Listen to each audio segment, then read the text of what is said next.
Yeah, so that was a question. Does the sea breeze come in the same way? Yes, most of the time. We've got this. There's the map. There's the map of Tassie behind you. Sea breeze. The land gets warm, the sea's cold, the air gets sucked in. Somewhere, magically, in the middle, there's a chimney that goes up, and Pete's flown in it. Oh, it's I a haven't. real thing. Really? Yeah. So you Tunbridge to Bothwell, you barely turned, from what I understand. I've When flown you flew with Marcin and co. Marching. Marching. Okay, yep. Yeah. But also I've flown in the Convergence since then. One of them was from Lemon Hill up towards Tunbridge, so Oatlands towards Tunbridge. But you see the cloud coming in from the east, and that's your sea breeze front. And when it pops off, just really strong, reliable lift, but you're getting sucked up in towards the clouds. So yeah, you need to have your descent technique sorted. And because of the size of Tassie, a sea breeze will run like 100 k's inland, and Tasmania's like 200 k's by 200 k's. So the middle of it heats up, and because it's warm, it's rising and sucking everything in. And as that cold air comes in, it's like a chisel, and it just like cuts any warm air off.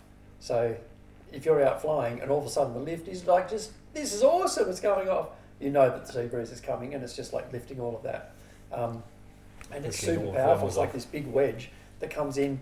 So in summer, every afternoon, every shore on Tassie gets an onshore breeze, and you can you can fly any of the coastal sites pretty much any afternoon, and the bluer the sky is during the day, the stronger the sea breeze is. So it's so much hotter inland. It's sucking the and air it's just gets super heated, and so that all breaks off in the afternoon and really sucks in. Do paragliders in Tassie usually try to get down before that sea breeze time? Is that common? It depends where you are. The further you're in from the coast, the more dissipated it becomes.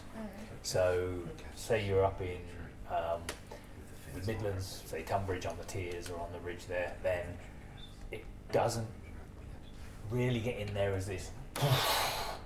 It gets in there as this lifting the air, pushing all the air up, and then. But then when you do land, you can be landing in quite strongly. It's then when you go out onto the flats to land that you get into that cold air that's really hammering in underneath. So last year I did a flight from Tunbridge Tier, like around the Tunbridge township, and flew out to Ross, and was planning on doing a whole triangle.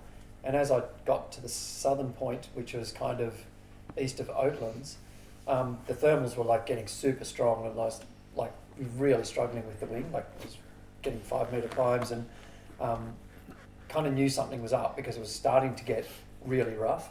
And then I started getting these huge collapses, and then just like that, I just went underneath the thermal layer and was down into the cold wedge of air, and it was just sink, and it was lumpy, but there was a scrap of lift anywhere, and I'd gone under that, but it was blowing hard. So I tried to run inland as far as I could, and because I was over all these hills, and tried to find an open spot, and I ended up landing kind of in a valley behind some hills, and it was turbulent landing. It was, and I basically hovered down.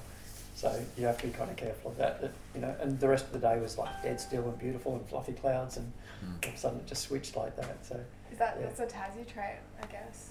It happens anywhere near a coast. Yeah, okay. I was amazing, but the sea breeze makes it to Manila. Yeah. That's crazy. And it makes it Canberra.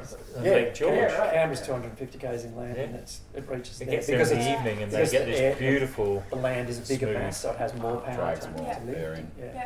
So That makes sense. I didn't know sea breeze worked like that. That's really interesting. And then at night, the land cools down and the ocean's warmer, so you get offshore breezes in the morning. So that's why everybody surfs in the morning, and then in the afternoon. I didn't know this. That's why surfers go early in the morning.